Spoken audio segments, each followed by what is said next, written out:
The last time I played Winfield, I don't know how I even pulled the thing off because I was shaking. I was sitting down in a chair and my knee was shaking like crazy. Yeah, you get up there and you know that if there's a timing issue or if there is any nervousness, I mean, it's coming out. It's going to happen. So you just got to get up there. And to prepare for that, it is so much different for me than just to get up and play with the band.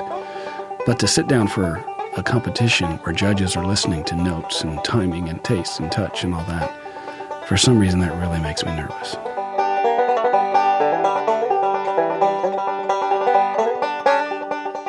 Hey everyone, how are y'all doing today? This is Keith Billik. Thanks for joining me for this episode of the Picky Fingers Banjo Podcast. I'm back down in my basement today. I recorded a lot of the previous episode, that microphone shootout, from my backyard studio. But even though I've moved back in the basement, I have this strange sensation that nature has followed me in here. I have a couple crickets in the basement and they're making noise, and I felt like I was reenacting that scene from Breaking Bad where they're chasing the fly in the laboratory. I'm trying to figure out where these crickets are so I can, get rid of them or whatever. And I was unable to do it. If you'll just have to trust me that in my basement there aren't too many lines of sight to be catching bugs along the wall or whatever. And there's also a thunderstorm outside, so the sounds of nature persist even though I've moved. Anyway, what did everyone think of the microphone shootout? I've heard from several of you about what your top picks were, and that was really interesting to hear what people chose. A lot of different choices, which is to be expected, and that's why, hey, if everyone liked the same sound out of their microphones, then there would only be one, right? That's why there's choices, because everyone has their own preference. But yeah, it's really interesting to hear what everyone likes. But if you haven't listened to that yet and you'd like to, or if you have listened to it and you want to share your thoughts about that with me, please do so. pickyfingersbanjopodcast@gmail.com. Let me know which of those microphone samples were your favorite, and it'd be fun to hear and compare to everyone else's feedback that I've been getting about that. Okay, it's time now to recognize the official Patreon supporters of today's show. Today we have two such Patreon supporters. The first one is a gentleman named Ian Dosland. I had the good fortune of meeting Ian personally at a get-together over at Aaron Jonah Lewis's house. You remember Aaron from a previous episode, of course. And so Ian and I got to pick a bit. His son has the same name as mine, and he's actually a Metro Detroiter now, a fellow Metro Detroiter, although he just moved in from California and is a former student of Janet Beasley's. So all sorts of Picky Fingers Banjo Podcast connections there. He chose a great instrument and named his son the best name, so some real solid decision-making on Ian's part. And, of course, the best decision of all was to get on patreon.com/banjopodcast and become a supporter. So, Ian, thanks a lot, and hope to run into you again soon.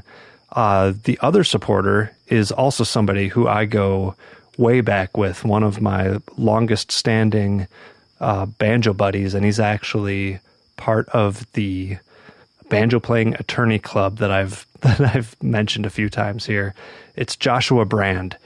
Josh Brand was, let's see if I can get this whole story right in a way that you can understand it. There was a band called the Flatbellies that came out of Lansing, Michigan some time ago, and Josh Brand was the banjo player for the Flatbellies, and over time Josh graduated law school and eventually moved down to where he lives right now, which is in the Nashville, Tennessee area. He moved down there, and I took his spot in the Flatbellies, and that eventually morphed into Lindsay Lou and the Flatbellies, which of course is now just the band called Lindsay Lou, and I no longer play with that. But so I followed in his footsteps in at least a few different ways, playing with Lindsay Lou and heading to law school after that. And we've kept in touch and just chat about lawyer things and banjo things and family things, and I got to play his wedding a bit ago, and that was a good time. So Joshua Brand, thank you for being a Patreon supporter. In case you haven't heard me say it a million times, becoming a Patreon supporter is really easy. So if you find this podcast valuable in any way, please consider going to patreon.com/banjopodcast and becoming a supporter that way. You can also support the show by sharing links and just spreading the word to your friends and fellow banjo enthusiasts. That's always very much appreciated. You can also follow me on social media. I'm Picky Fingers on Facebook. You can follow me on Instagram. I'm picky_fingers. And I actually just checked. Whatever you do, don't look at the user on Instagram that's just Picky Fingers.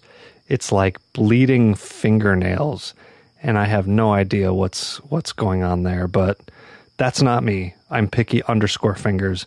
You can also follow me on Twitter, @Banjo Podcast. That's it. It's amazing that I remember half of this stuff. But anyway, follow me on those, reach out and say hi, and really glad to have you listening. One more quick announcement before we get into the episode. I'll be teaching again this year at the Great Lakes Music Camp. It was a ton of fun last year, and this year I'm sure it'll be the same. It's up here in Michigan, and it's the weekend of October 3rd through 6th. So if any of you are by any chance in the area and available to do that, I encourage you to sign up for that. There's amazing instructors on all the primary bluegrass instruments, as well as songwriting. And I'm going to forget a bunch of them, but just to give you a taste of who the instructors are, we're talking Missy Raines, Daryl Anger, John Reichman, Joe Walsh on mandolin, Grant Gordy, a whole bunch of superstars that are some of my heroes. So I'm really looking forward to that. And if any of you are available to join me, visit greatlakesmusic.org and you can look at a schedule and a lineup and find out how to sign up for that. And I promise I didn't plan it like this, but it just so happens that the two Patreon supporters, Ian and Joshua, they both have Michigan connections. And this happens to be an episode where the featured guest is Mike Sumner, who is another guy with some Michigan connections. And you all know, if you've been listening, that I love promoting the Michigan scene because we have a lot of talented music up here, and I'm proud to spread the word about all of them. But anyway, Mike Sumner he lived for a time up in Traverse City, Michigan, which for those of you who don't know is northern Michigan. It's kind of a touristy lakefront kind of city. And not too many years after I started playing banjo, I was getting to know the people around the state who are also playing. And I started hearing about this guy who lived up in Traverse City who had won the Winfield banjo contest. And that just didn't seem right to me. The Winfield winners are supposed to be from North Carolina or Virginia. Definitely not Traverse City, Michigan. But when I eventually did hear him play, probably with the band called Detour, which is kind of a big bluegrass group around the state and nationally as well, it all makes sense after you hear him play that, of course he won Winfield. He's really, really good. So it's always great to catch up with Mike. He doesn't live around here anymore, but I was able to see him at the Midwest Banjo Camp. He's won the Winfield contest a couple times. He's won all sorts of state contests. He's played with all sorts of superstar bluegrass artists, and you'll hear him talk about them. And he can really fill out a pair of socks, if you know what I mean. And if you don't know what I mean, there's some photos online. Check it out. But here it is, my interview with Mike Sumner.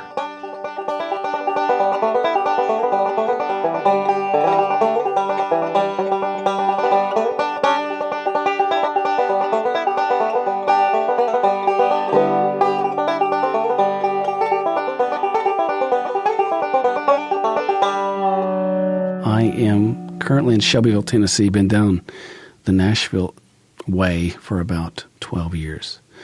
I lived in Traverse City, Michigan for about 6 years, and that's where I met you. Yeah. And another proud Michigan roots in there somewhere. Yeah. So I remember being up here. Really, the banjo started for me when I was 6 because Dad was teaching himself back in the day out of a Scruggs book when he was 32. And put me at a ripe young age to listen and want to play. So you learned together, more or less? Yes. With your father? Yeah. Oh, how cool. Yeah, he learned from the book. And, you don't really have the teachers in 1975 that you have as far. There's some great ones back in 75, but you couldn't get a hold of them because you didn't have a cell phone. You didn't have the interwebs and internet. You didn't just Google it? You couldn't Google anything. You couldn't YouTube anything. And so you had about half a dozen books that everybody tended to use. Yeah. The Scruggs book was one of those. Yeah. So that was your main first yeah. instruction was all the Scruggs stuff. Yeah. And you were listening to a bit of it too? Was it in your ear? I was. Although at that time, being a young kid, I spent most of my time playing tag at Bean Blossom, Oh, right. Just hearing it, falling asleep night after night, it getting in your soul, that kind of thing.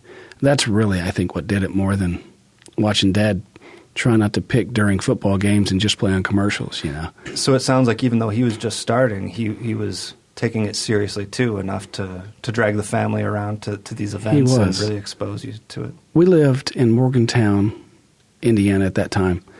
That's 5 miles from Bean Blossom. Oh, well, forget about it then. Yeah. So every Saturday night they'd have a jam at this old barn, and I'd fall asleep. Who knows what time it was? I don't know. Yeah. But, you kids, you run around, and it's in your soul. You fall asleep on the bleachers, and they take you home, and it happens again the next weekend. And that's so great. But I remember the first real dose of bluegrass that I was listening to back in the day was probably... Dad was a real big fan of Larry Sparks, huge fan of Crow. He loved 40 Years Late, that album. Butch Robbins? Butch Robbins. Yeah. Butch Robbins was his hero. All right. Dad taught himself, like I said, he played banjo every day for a couple hours a day for a year and a half. So that's really what got him to a stable level. Yeah. He just touched it every day. That's and wonderful. So you grow up under that, you either love it or you hate it. And got in my system. Know which one was for you. Yeah. And then, eventually, years later, after playing in a family band and a local regional band, I moved to Michigan. And there really wasn't much going on in the Traverse City area. Mm-hmm. And ended up at a jam on a Memorial Day weekend at a lake house. What's the banjo player's name? Northern Michigan. You'd know him if I said his name. Lloyd Douglas? No. This guy, anyway. He's in Traverse? He's just a little southeast of Traverse. He's got a house out there on the lake. Can't think of if it's Houghton Lake or where it is out there. All right. Pete. Anyway, Scott Zylstra was there. Yeah. And Scott and I were jamming, and we just had a big time.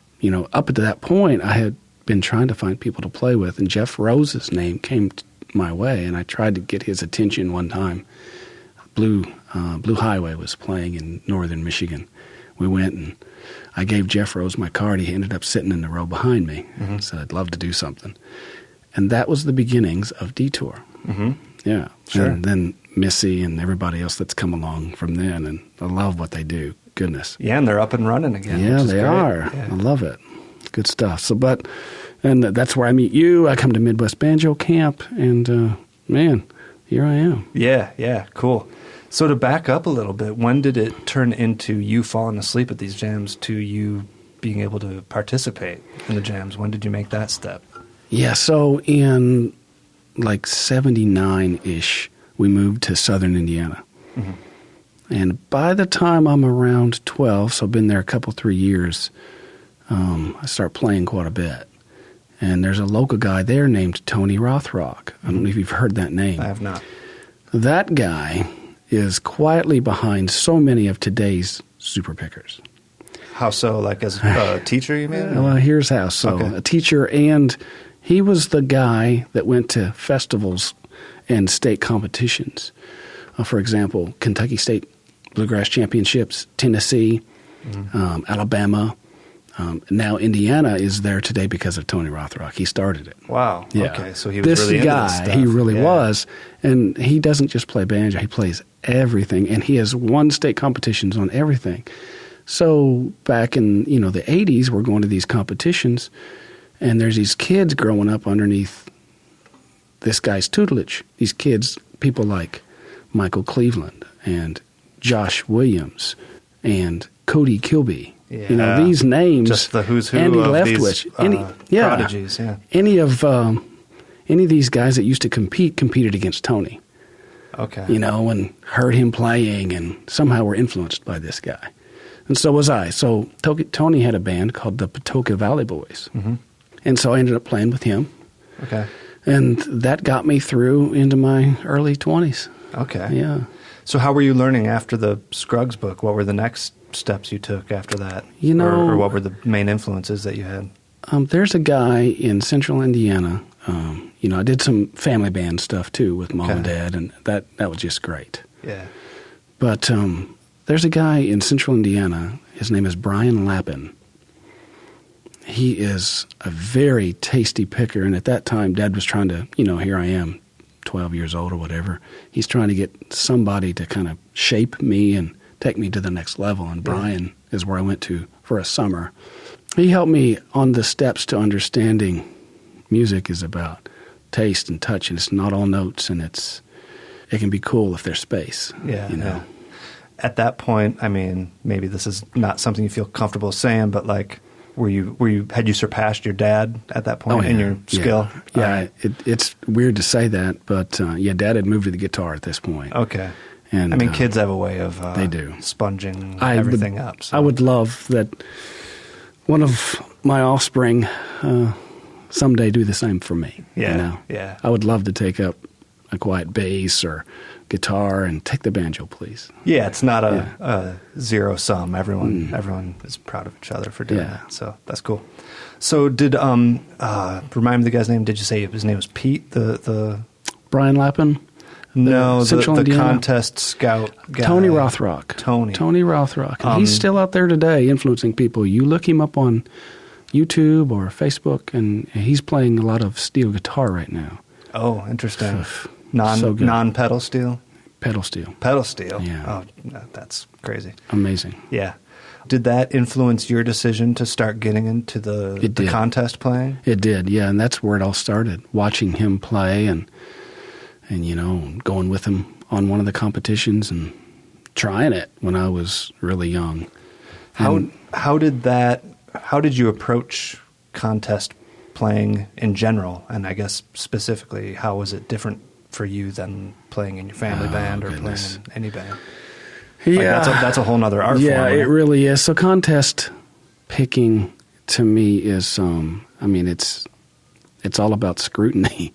They're sitting there listening with headphones on like we are. And if you compare it all the way up to, Winfield, Kansas stage, where you've got people like Ned Lubarecki who've been judges to that, sitting back there, they can't see you. They can't, except for Mike Bleedover, they can't hear your rhythm instruments. All they can hear is your banjo. You're naked, essentially. You are. Yeah. I mean, are you not even allowed to speak? Do I have that right? So that's correct. Can't recognize your voice. That's correct. Yeah. Yeah, everybody has, and I'm going to use the word voice, but everybody has a voice in how they play, and certainly it can be very recognizable. Yeah. But, you get up there and you know that if there's a timing issue or if there is any nervousness, it's coming out. It's going to happen. So you just got to get up there. And to prepare for that, it is so much different for me than just to get up and play with a band. To play with a band, I do not get nervous. And even like coming to Midwest Banjo Camp and doing a demonstration, there's maybe a little nerves, but not much. But to sit down for a competition where judges are listening to notes and timing and taste and touch and all that, for some reason that really makes me nervous. The last time I played Winfield, I don't know how I even pulled the thing off because I was shaking. Right. I was sitting down in a chair and my knee was shaking like crazy. Yeah. Same here, and I don't have the experience with band playing or contest playing that you do, but when I tried my hand at that, I got it. I got my rear end handed to me pretty good, and it's as nervous as I can remember being. Yes, it is definitely the most. And same, I don't tend to get nervous for gigs. No, it's so fun because it's the collaborative thing. It's the sum of the whole kind of deal. It's all about the band, and I can work the mic and get in and out, and the spotlight's not on me. And there's a type of judgment that the audience is making, but it's not the literal judgment of you are a better player than this guy. Exactly. He's better than you. So. Yeah. So specifically, like for the pieces that you would prepare, what goes into that? Take us through like how you even begin to approach something like that and making your arrangement. No, that's a good question. It took me years to figure out types of songs that seem to have a bit of success in a competition setting. usually you need some barn burner that has a level of complexity. And, something like a Shuck in the Corn back in the day used to work pretty well. I used to work up a song called, haven't heard it in a while, El Cumbanchero. Sure. That can be very complex and very fast. Yeah, sure is. And by fast, some people out here may think, faster than what I'm thinking, but anything upwards of 165 and up, to me, is pretty fast. That's very fast. Yeah. The version that I always think of that tune is off of that David Peters album where Scott Vestal plays it. Yeah. And that's fast enough. I don't even think I could play rhythm to it, much less pick the melody. Unreal.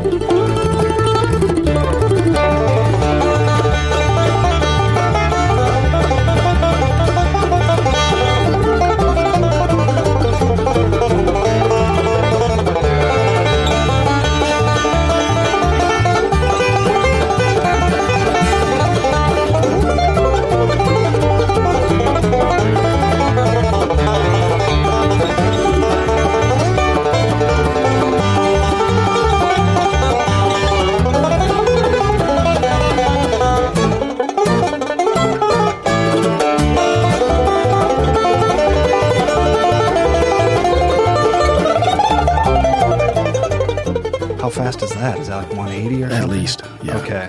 Yeah, that's cruising. just insane. But that's great. I mean, if you can get note separation and have a great melody, stray from it, but still have people follow you and come back to it. And even Scott has a way. He's my hero. Yeah. His right hand is unlike any other's right hand I've ever heard, because he has a way of leaving not just the melody and coming back. He doesn't ever leave for long, 10 seconds or so, if you think about it. But he comes back to it, and then he'll even There can be leave, a lot of notes in 10 seconds. He'll even leave time. He'll go off time and come back perfectly. Yeah. Yeah, he's a machine. I love and hate him equally for that.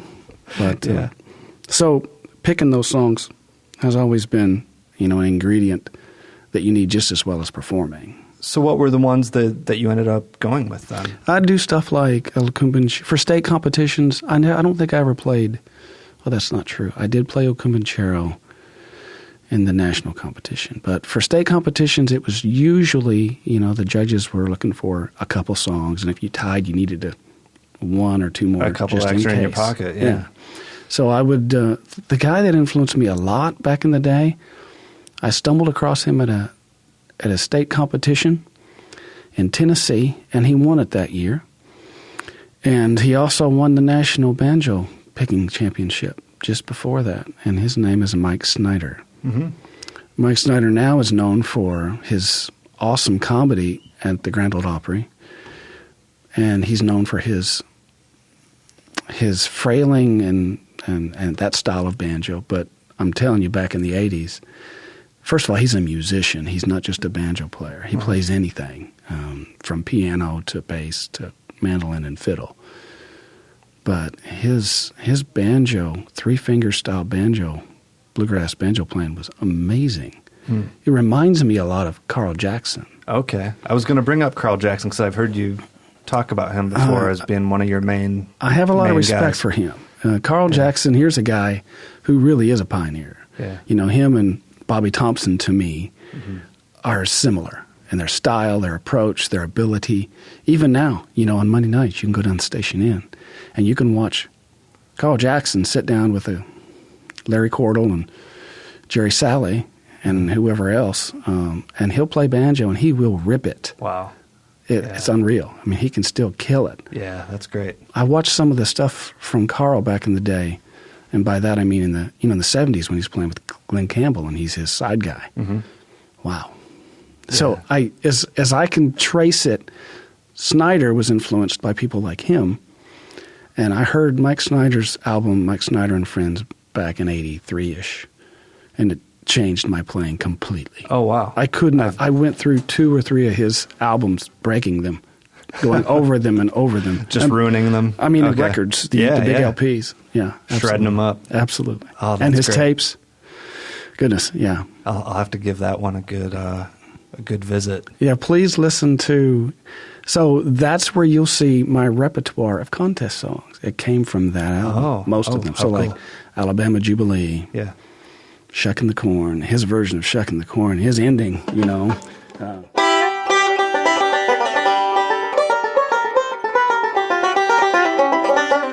I mean, I can't do it justice, but that whole walk down is brilliant, if you ask me. Yeah. That's just cool. When it's in the early 80s and you hear something like that, good Lord. That's out there. So what would be some examples of other types of licks that you would throw into these? I mean, those are pretty straightforward songs. Yeah. In a way. They are. But of course the point of being in a contest is that you dress them up quite a bit. So how would you how would you go about doing that? Let's look at Shucking the Corn for just a little bit, you know, like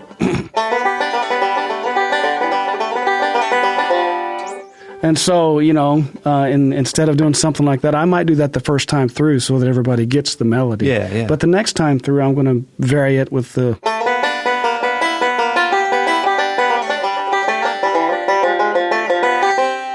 something like that. So I'm leading them into it. Another thing.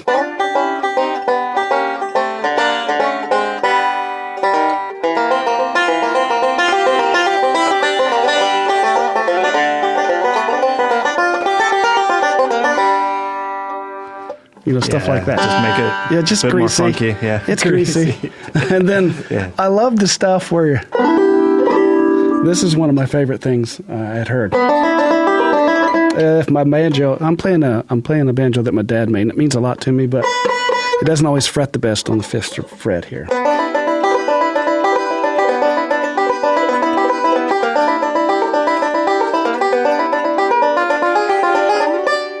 That kind of stuff. Yeah. That's very interesting. Yeah. I've not tried anything like that. Of course, the melodic stuff.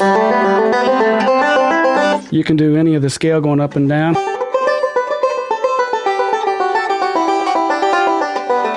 And, you know, you can throw in some chromatic.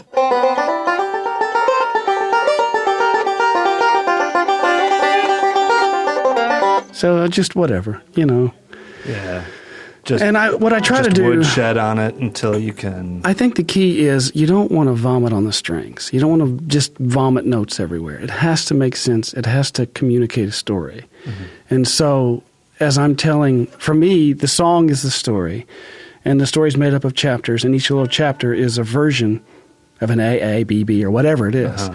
So, this particular chapter, I might be melodic, and the next chapter is going to be chromatic, but I'm trying to maintain some sort of trueness to the melody. It still has to further the story itself. It can't just be completely unrelated to the story. Yeah, so here's a story for you. Shucking the Corn was written by a guy named Josh Graves. Uh-huh. Josh Graves was a dobro player who played with Bill Monroe and Earl Scruggs. And he really was like the first guy out there. Did he play with Monroe?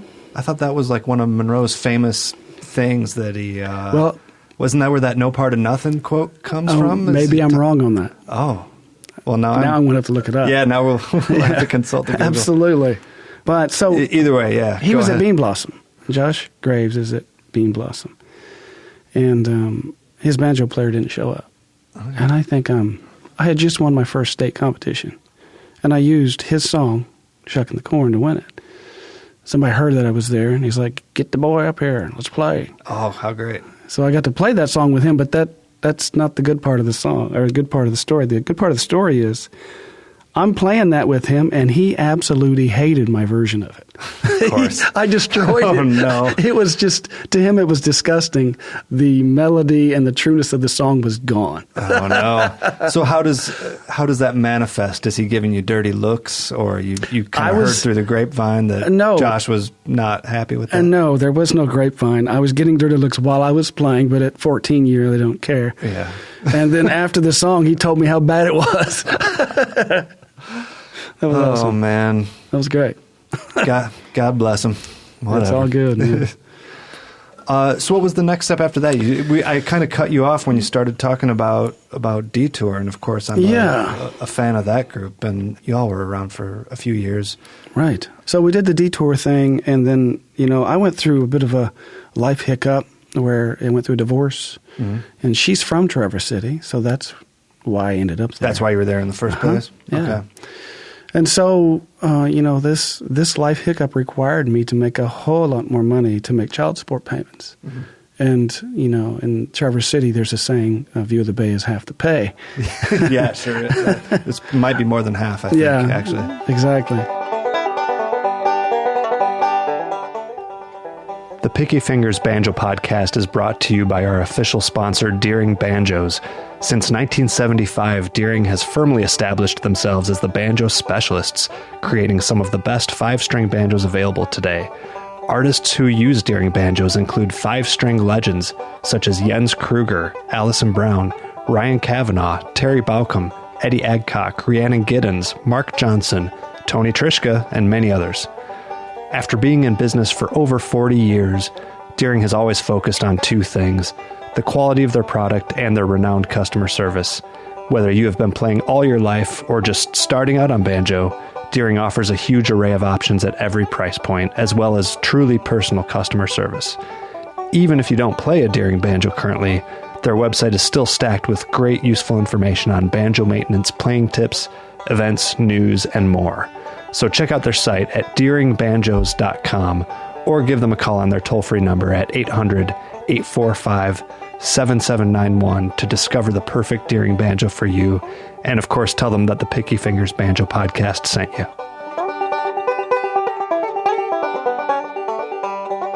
So I had to move away and get a decent job, and it took me to Nashville. I went to work for Deloitte as an IT operations manager for them, and I immediately went to work for Randy Kohrs. Played with him for a few years and traveled with him, and that was fun. And probably some of the most fun road travel I've ever had was with Randy Kohrs. Oh, wow. Okay. Because at that time, you got people like Josh Williams on guitar, Elio Giordano playing bass, which, bluegrassers probably haven't heard of him, but he's been on the road with so many good people. Okay. I think Clay Jones played with us for just a little bit. Okay, so just a fun it was just motley a lot crew of fun. of guys. But, there's something about the road and traveling with people and what you have to do to elevate your performance that helps you become a better musician and a better person, I think. Such as what? What are you thinking about when you say that? So, Randy and someone like Randy's got a lot of original stuff. And so, you're listening to their original material, and the guy that a lot of people in Nashville use as their recording banjo player is Scott Vestal. So here I'm listening to Scott and kind of getting in. When you learn musical phrases that someone else created and you play it exactly like them, you think like them. And that can be good and bad because you want to have your own voice. Yeah. Right? So for me, the maturing part comes in 2 ways. I recorded an album in 2007 called Winds of Winfield. That's been out there for a long time, and there's some fun stuff on there. You've got Andy Leftwich playing, fiddle and mandolin, and you got Cody Kilby on guitar, and Bren Davies on bass, and then Randy Kohrs on dobro.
Cool record. I like a lot of stuff on that. Thank you.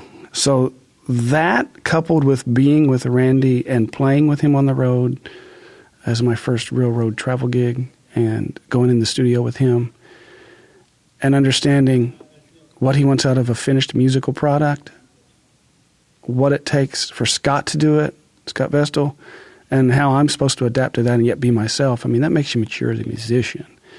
To find your own voice is kind of what I'm saying. Yeah. Okay. You know? Yeah. You're a little more on the spot to make something happen. And you essentially got to discover it, which, like you said, woodshed. You got to get out there and I've seen you do it too. I've watched Keith, sit here and play his banjo 10 years ago versus now. And I mean, you've got a much more interesting voice because you've been woodshedding.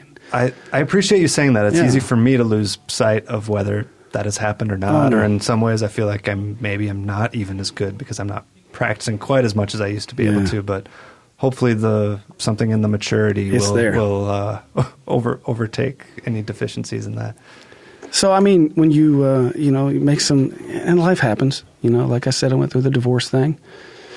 Yeah. All the while you're trying to play on the road and not let these outside emotional influences affect you, but they do. Life gets crazy. Essentially you are yourself on your instrument, So my personality comes out on the instrument, period, whether I like it or not. If I'm having a great day just before, and it's funny how gigs work. You could be having a great day and get a call and, emotionally you might have a crash 20 minutes before you go on stage, and you have to just shake it off and get up there. And that kind of stuff on the road just makes you mature. It really does. So, I think what all that did for me, following people in the studio like Scott Vestal and Charlie Cushman and other people that I've played with, that they've used a number of banjo players, and sometimes they'll use me, is, I want to be true to the person I'm playing with as well as being true to how I play. Yeah. So, I mean, that's just such a fine balance for me. Yeah. I don't want to be Vestal or Billik. I don't have time for that. Right. And you couldn't be, even if you really wanted to, right? Right, exactly. For better or worse. Exactly, yeah. So, I mean, and now where I'm at today, it's kind of what you said, maturity. I just want to, if someone uses me in their traveling band, or if like right now I'm playing with Billy Droz and I'm playing with Jim Lauderdale, and, Jim has a certain sound and Billy has a certain sound, and I just want to be true to that voice in my way. And that's part of what you view as being a professional, is being able to do that, and that's the service that you offer when they hire you, is that you bring what you are. Absolutely. So you've played in all these different, but still very high level. What is this? This is the bands that I've played in. Wow! It's like a festival bill of bands on my. Oh man! It's a tattoo. That'd be a great festival. You should put that on one of these days. But yeah, I mean, Sumner Fest, and so this is not good podcast content, but I'll describe. Mike on his inner bicep has a tattoo, and the tattoo is a list of all the bands he's been in. So, do you have problems remembering them sometimes? Sometimes I do. I have to look at it. Okay. Yeah. Oh, that's right. I did play with them. What happens when you run out of room? It just keeps wrapping around. I guess I'm going to wrap it around. Or that's when you retire? I got to thinking the other day, I've pinch hit a couple times. One time I flew to California to play with Dale and Bradley, and Eric Gibson couldn't play with the Gibson brothers. And so they had me play their sets with him. Oh. And so there needs to be like an honorary mention roll call. Well, your other arm is not taken yet. Oh, right. Plenty of empty canvas over there. No, what I was going to say, so you've played in like heavy vocal bands, like Detour, Dale and whatnot. You've played in heavy instrumental bands. I imagine Randy was probably a little more instrumental oriented. How do you approach the balance between like your backup and... I just imagine there's a lot of adjustments, especially for like instrument specific, backing up a dobro. Do you have any kind of formula or guidance that maybe other people could put to use about how to do that? I have an answer, and it's the consultant answer, and that is it depends. Yeah, of course. Let's create the situation, and we'll speak to it. Randy Kohrs. Back when he was touring, we started off as pretty much progressive bluegrass. And then before we know it, we added drums. And that changes everything. I know that, there are those that want traditional true grass and true bluegrass, and they don't want drums. But what drums does is, if you've got a good drum player, it really solidifies the beat, number one. And we're all playing to that.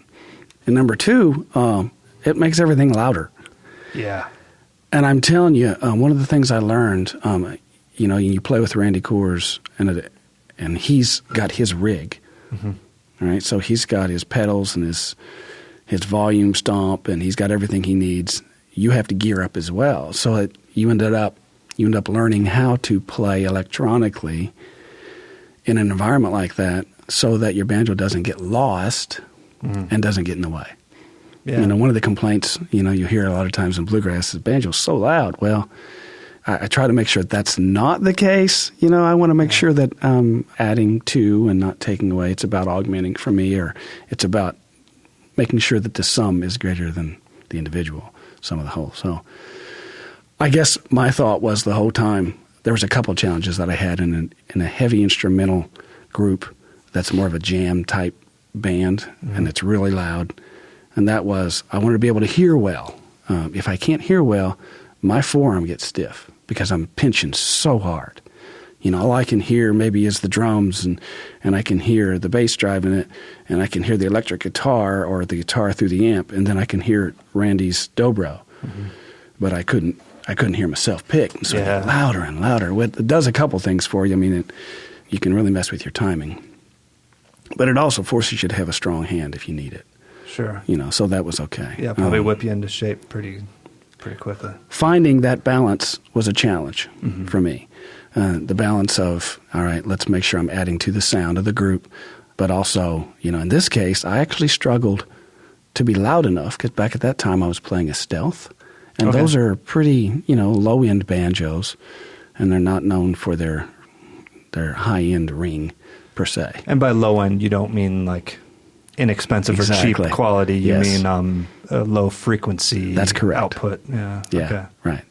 But I ended up, adding to my repertoire of banjos, and I would end up using a banjo that was a little brighter in that situation. Okay, just to have it cut through a bit better to hear it. Now, when you switch over to a vocal-heavy group, I played the stealth a lot with Detour, and like with Dale Ann Bradley and Billy Droz and Jim Lauderdale, all very good vocalists. For me, man, it's an honor. One of my passions in a group setting is to play with someone who's a really good singer, or they have strong vocals. Yeah, and that's one of my favorite things to do, because I feel like you can just come and go, almost like like you see a piano kind of come in and out. Man, you can just add phrasing. It's less about play this banjo row. It's more about getting a sweet tone out of your banjo and saying this phrasing that way. Mm-hmm. And this time I'm going to try it up the neck a little bit, because maybe they have a softer voice or whatever. Especially if you can twin with another instrument and get creative. It sounds like the key is to just listen to what's happening, and that seems pretty fundamental. It does, but it gets ignored a lot too. It's not about me, what that? Yeah. It's about the band as a whole. And one thing I learned with Randy, even though it was instrumental, it was a really good instrumental band. Randy's got a killer strong voice, and being in the studio with him, I would watch him record dobro in sessions, and he specifically listens to the words of the song. And he phrases off those words. Yeah. And learning how to do that is a really cool tool to have. So, and playing in a way that you think reflects what the lyrics are. Yeah. It's even a step deeper than, I would agree, whatever, just not getting in the way of the vocals. Yeah, and in a situation like that, I'd find on a recording situation, Randy would find ways with the fiddle player or even with the banjo player to twin certain notes occasionally, not much, 2 or 3 throughout a song, situations where you'd have a couple phrases where they were twinned or, harmonized. And it's just something about finding those, enhancing those, man, it brings the song together. Yeah, starts to sound like a real pro arrangement rather than just some pickup group running through a tune. Yeah. Exactly.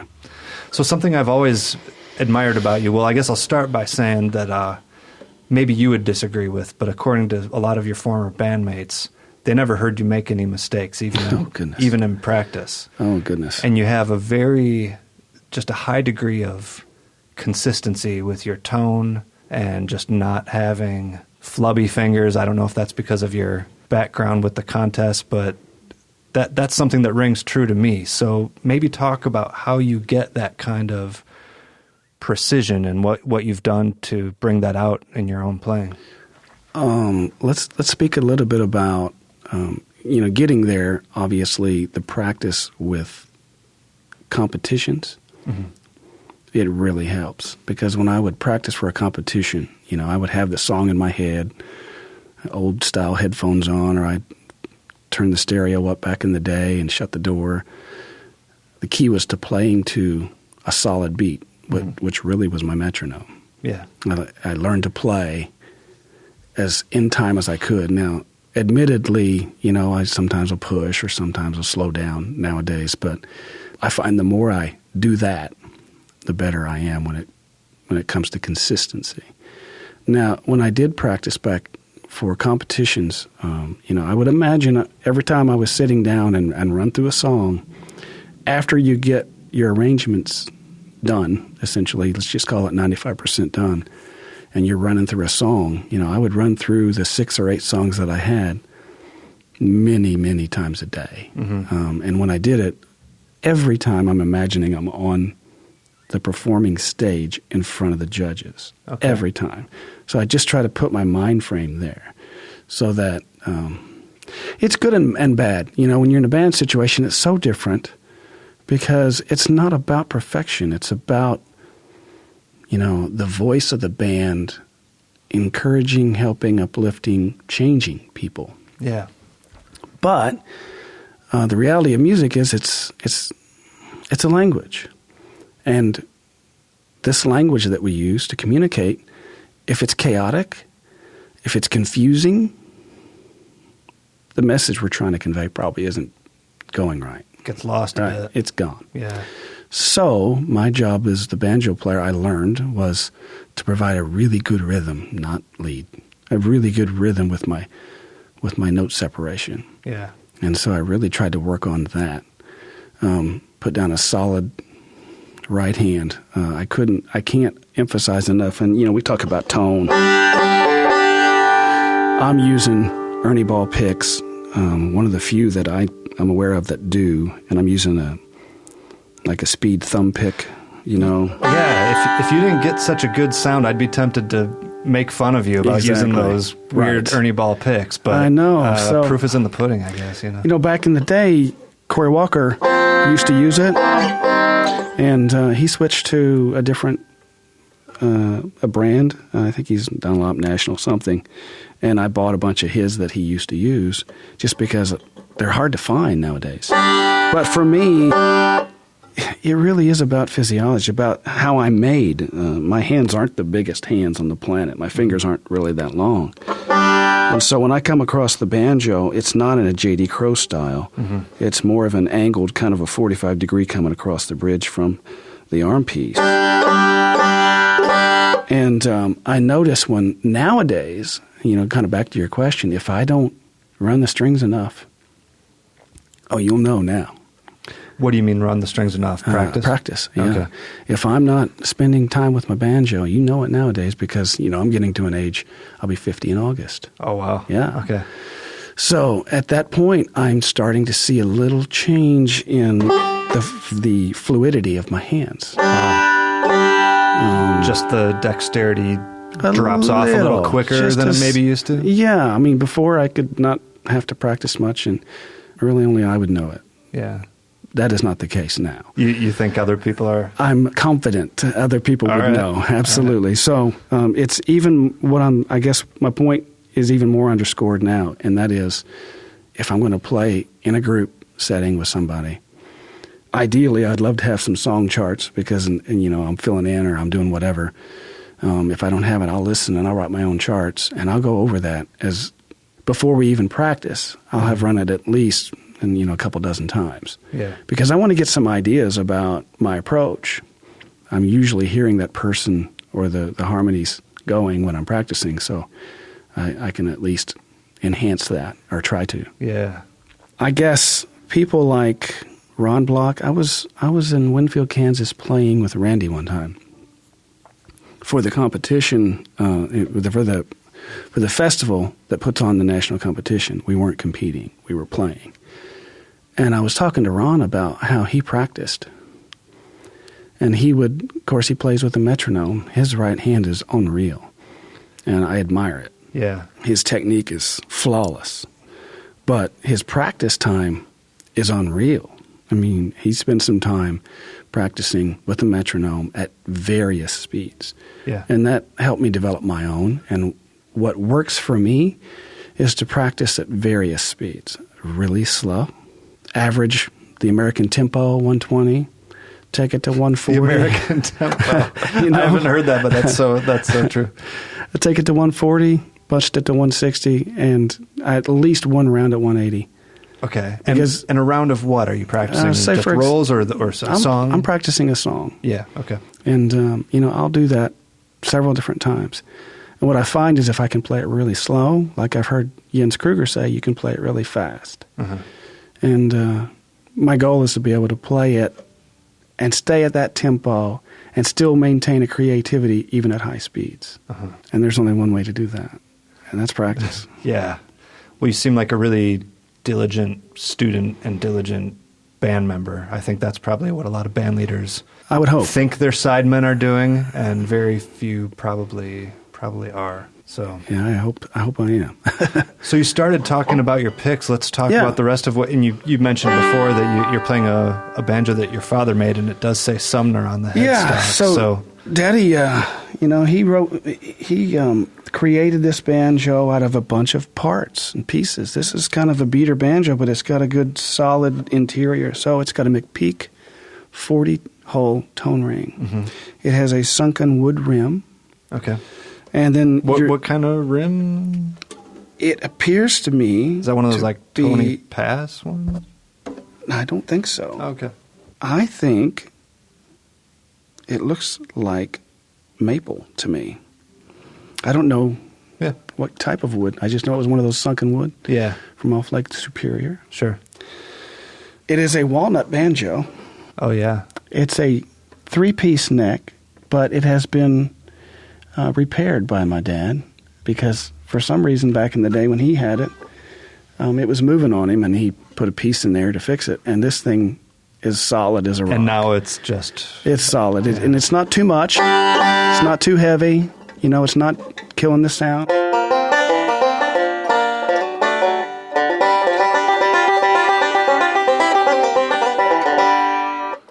So, it's got some good guts. The hardware itself, the tailpiece, there's nothing special about it. It's just ordered out of a catalog, probably Stu Mac, that'd be my guess. Yeah, Presto. Using a Snuffy Smith bridge, and I'm going to say it's probably 11/16. The banjo neck is radiused, and it is a graduated radius. Yeah. As is the Snuffy Smith bridge. It's a radiused bridge. I'm using a Remo head, and it's a frosted head. Just your standard standard setup there. Standard. Now, if you were here looking at it, it needs a really good cleaning, but I'm kind of superstitious about stuff like that. Yeah, you don't want to clean any of the tone off of it. No. You got to keep that. I'm a little surprised by this because it sounds really good, but it sounds different from what I've heard from you before, like with your stealth banjo, for example. It's a very different sound. It is. Is this the main one that you're using, or it's just whatever you feel like picking up at the moment? This is the main one that I use and have been using for the last 5 years or so. Okay. Yeah. It seems like it is probably more of a bluegrass kind of it is. It does have some. I mean, the stealth has that low end frequency that's just amazing, and it doesn't resonate for too long. This one definitely resonates longer, but I get good note separation with. Yeah. And I seem to be able to play on the left hand. Like, let's talk about strings for a little bit. I kind of change. I don't stick to just mediums, or like right now on it, it's medium strings. Mm-hmm. So like 11s on the ends. Yeah, with 13 in the middle and a 20 on 4, or maybe 22. Yeah, okay. But like for tomorrow night's performance, one of the songs I was thinking about doing requires some bending. Okay. And so I'll probably do like light medium, maybe a 9.5 or 10. Okay. And so I change the strings based on either the band I'm with or, for example, Dale Ann, does some songs where I'll tune the banjo down to an E. Oh, wow. So you got to beef them up. Yeah. For that. That's definitely medium strings. Yeah. And I'll even tweak the neck sometimes just because, the tension's different. Yeah. Yeah. I don't want any rattling going on. Uh-huh. And you'll do that on your regular banjo. You'll just have to tune it down. Absolutely. And you notice that on this banjo, on the peg head here, there's no truss rod cover. Yeah, mine either. Yeah, the same way. It's just so that I quick, easy access on the road. If I need to tweak it. I mean, I couldn't tell you how many times I've traveled from point A to point B to do a gig, get to point B, you get out, and the neck's moved. Okay, right, because the humidity is something 70% different than when you left. Yeah, crazy. So so you just have to walk around with a case full of strings for all of your situations, I guess. If you looked in this carry case that I brought today, you'd see probably 4 different types of strings. And I'm not dedicated necessarily to any one brand. I'm not really sponsored by anybody. I use it all. Diodario, GHS, whatever. Just whatever you think is going to best suit your purpose. Yeah. You started to say how you had to gear up to play with Randy. What kind of other toys do you have in like a typical rig when you do those kind of things? What helps you out? I haven't used a rig or anything like that. I haven't used a rig in a while, but I do have a rig that's got a tuning pedal. Clearly, after that, I've got a stomp pedal. It's got an EQ on it. And then I just bought. I started playing with something, and I haven't got it all together just yet. But I just bought a loop pedal. Ooh, yeah, interesting. And I thought about messing around with it for the performance tomorrow night, but I probably will not. It's not quite there yet. Ready, yeah. Not there yet, but I think you could do some really interesting stuff. Oh, of course. On the banjo. Have you talked to Danny Barnes about that? I have not. Okay. He's here this weekend. I definitely will. Yeah, he's done that. So, I don't know. If you're looking to pick anyone's brain, absolutely, I recommend him. He's brilliant. Yeah, he sure is. You didn't use any kind of pickup in particular when you were doing that stuff, or is there one you particularly like? So as far as pickup, getting the sound out of the banjo, I've tried a couple different types. I have tried, let's try to remember the maker of it. Help me out here. Microphone maker, a lot of times inside the banjo, they've got a pretty decent pickup. I don't remember the name of the company. Okay. Anyway, I tried the inside the banjo mic pickups, and they seem to work okay, although I never quite get enough. Something about it doesn't feel as natural to me. Yeah. And I think, if I remember correctly, the best luck I had was from a drum mic that I heard Baylor reference one time, a Shure Beta 88 or whatever that was. Probably the 98. 98. I think that was a real popular Mounts one. on the side and comes around the top. Yeah, because it's like a drum I like tom that mic. Best. Now, I learned that playing in loud environments like with Randy and them, I would have to put some sort of a dampening device inside the head. Yeah, or it'll blow up. Yes. All right. Yeah. Absolutely. Can't have that. Yeah, but I ended up liking that probably best, and I still have that and use it every once in a while, not very often. Yeah. What recording would you write if someone's just looking to check out your music? Is there anything in particular that you're maybe the most proud of in terms of a recorded album for people to check out? I've just played in parts and pieces in various forms for different artists. I really, I couldn't say. That's a hard one. I mean, I hope they like it all. But yeah, I mean, I'll personally say that, your Winds of Winfield, your solo disc that you put together has tons of great banjo on it. I really like the... If you like bluegrass... You have a John Hardy on there that's pretty smoking. And some jazzier things, too. So. I really enjoyed playing with Detour back in the day when we laid our first Radio Hill album out. That was a lot of fun. Yeah, and they've gone on to make some more amazing music. Yeah, they have such a professional sound. Yeah, and Scott Zylstra's ear and Jeff right there with them. My goodness. Yeah. And honestly, if you asked me... Good songwriting, too. Oh, Jeff is such a good songwriter. He and Missy and their harmonies. But Scott's guitar playing is so special, and always has been. It's very unique, isn't it? I love his picking. Yeah, you're talking about people who have their own character. He He doesn't just do the Tony Rice thing No, or anything he like doesn't, that. but man, it's so tasty. And Yeah. he gets all over himself. Like, dude, I wouldn't want anybody else on an album. Yeah. It's amazing. Yeah, that's great. He can hold his own. Yeah, I look forward to seeing them if I get a chance.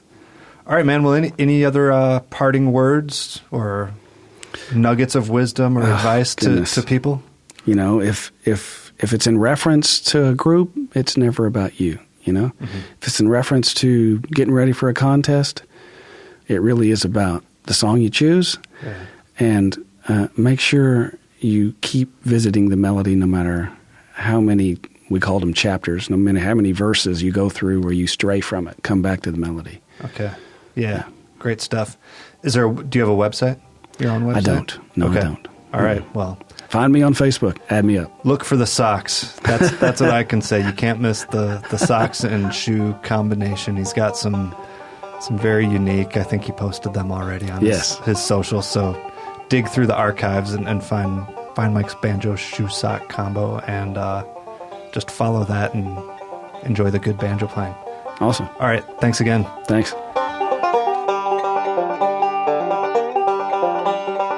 And that's going to do it for this episode of the Picky Fingers Banjo Podcast.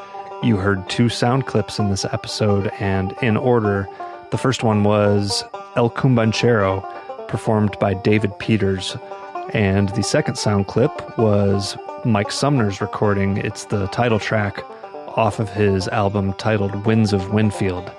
Thank you one more time to the Patreon supporters of the show, Ian Dosland and Joshua Brand. Go to patreon.com/banjopodcast to learn how you can become a supporter of the show. You can contact me by emailing pickyfingersbanjopodcast@gmail.com. But that's all I have for now, so thank you again for listening, and I'll see you next time.